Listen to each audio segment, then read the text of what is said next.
Welcome back to the Curbsiders. I'm Dr. Matthew Watto, here with my great friend, Dr. Paul Nelson Williams. And I should mention, he is America's primary care physician. So it's fitting, Paul, that we're going to be talking about knee pain, a very common complaint, I imagine, in your primary care clinic. Yeah, I think number 2 musculoskeletal complaint, if I'm not mistaken. I think back pain will always be a number 1, but knee pain pulls up the lead pretty quickly. So I think that's right. Yes. So, Paul, you know, I've heard of this thing called patellofemoral pain syndrome, but I don't really know how to recognize it. So, like, when might you think of this diagnosis if someone's coming into your clinic? Great question, Matt. It tends to be, so it's otherwise known as the anterior knee pain, which is equally vague and kind of not satisfying. And it tends to be sort of not super duper well characterized. That, you know, there are some historical questions that you can ask, but basically it's this generally caused by maltracking, which we can get into sort of what it looks like of the patella as the knee flexes and extends. And the things that will bother patients, they will say that it's worse with squatting, with descending stairs, rising from a seated position. Those things all put a lot of pressure on the joint and cause pain specifically. It's like, as I say, it's anterior knee pain. It tends not to be well characterized. Other historical features are the theater goer sign, where you're sitting for a long period of time, where your knee is kind of sort of hyperflexed and then standing up afterwards, and you're just kind of in agony. Like, that is a good story for patellofemoral pain syndrome. It also tends to happen more in women than in men, just because of the configuration of their joints. They have a wider so-called Q angle, which kind of sets them up. Is it wider? Might be narrower. The way that the hip and the knee, everything's connected there, it's pulling from a different angle for people with wider hips, essentially, is what. Yes. That was my take home from it. So, Paul, and you mentioned, I love the theater sign, because it's, or just like he mentioned, if you're in like a ballpark where the seats don't have much room, so you have to kind of curl your heels underneath your seat, and then that's kind of like really pulling your patella against the femur really firmly, and then like when when you stand up, it can hurt. And so, Paul, this for this condition, how do we treat it? I mean, probably surgery, right? That seems like that would be the best thing. Well, you know, Dr. Parks, who is indeed a surgeon, and for surgeons, mostly a chance to cut is a chance to cure, which is one of my favorite sayings in medicine.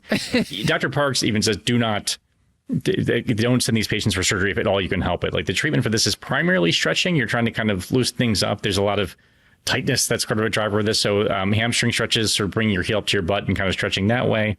He also mentioned sort of medial strengthening with an exercise bike mat specifically, I think is something that he mentioned. And then there's some fancy hinge braces and boots and stuff that we didn't get into and only talked about because they're kind of interesting, that I don't think he recommends routinely. But there's other stuff, but it's mostly stretching and exercising. Yeah, I thought it was fascinating just that specifically cycling seems to, like, the way it strengthens your quadriceps muscles, that it seems to help with this alignment. And Paul, if we're looking for the alignment, there's this x-ray called the sunrise view or the merchant's view, where it's basically like a top-down view of your kneecap. And you can see that it should be sitting between, like, sort of the heads of the femur, and you can see if it's tracked off to one side or the other, or if there's all these like jagged osteophytes coming off of it. You know, you're like, that seems like that could be affecting the pain. And right. There's your problem.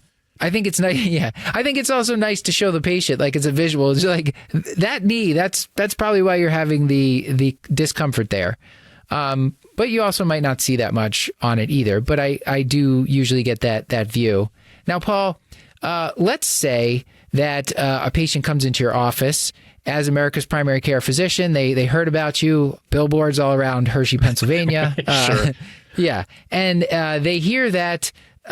So they're pointing to the middle side of their knee, maybe 2-3 inches below the joint line, and they're saying it hurts right here. What might that be, Paul? I have no idea.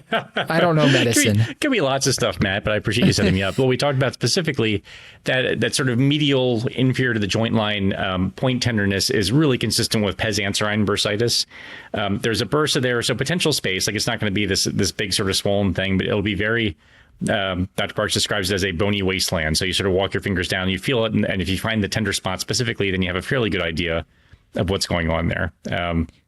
Let me throw a question to you, Matt. Okay. Let's say you make the diagnosis just based on your mashing, because there's really not a whole lot else to do there. It really is it's a fairly straightforward diagnosis to make. What are you doing to help this patient? Okay, so there's 3 tendons that insert there. 2 of them are hamstring tendons. So hamstring stretches can help. The other thing that he mentioned is it's so close to the surface. You got to think this is a spot where maybe topical NSAIDs could shine. He's not a fan of them. We've asked him on like every episode, and he usually tells us, you could try it, but I don't think it works that well. But he's like, this is so close to the surface, it probably works. And then you can also do a cortisone injection. He's like, just basically, if they point to the maximum point of tenderness, and you just put a needle there and give an injection, whether it's a tendinitis or a pes anserine bursitis, it doesn't matter. The treatment, this should help it. Right. Now, Paul, the last thing that I wanted to talk about, because this one is a bit more vexing and complicated. The patient that has had a knee replacement and comes to you with knee pain, shouldn't their knee be better, Paul? Why are they still having pain? I'm confused. Yes. Which is, but things can go south. And the way Dr. Parks sort of differentiated is the patient who does not get better and has pain constantly. They're just never happy with the knee replacement. And then the patient who has a great result initially, and then pain kind of recurs. And you're not going to get arthritis in that knee. Like there's nothing, the joint's not there to have arthritis anymore. So then you're sort of stuck thinking about, are there potential surgical complications and sort of late stage complications?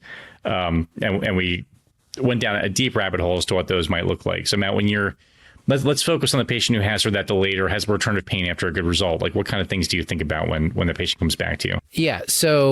So you might think, could the hardware be loosening? And that can be either aseptic, or it could be due to an infection.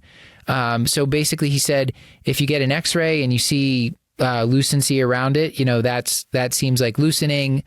Or you could get a bone scan, and there shouldn't be, several years out, there shouldn't be any activity around the implant. If there is, then that would be a reason that they would actually go in and they would have to remove the implant and revise it, because that's not going to get better.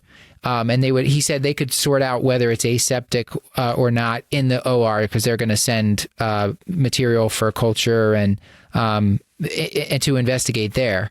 But if you don't see any loosening, then we talked about getting ESR CRP, because they're pretty sensitive. So if those are normal, it argues against there being an infection in the joint. He mentioned, if they're up, you're of course going to aspirate and look for infection, and then you get into antibiotics and spacers and things like that.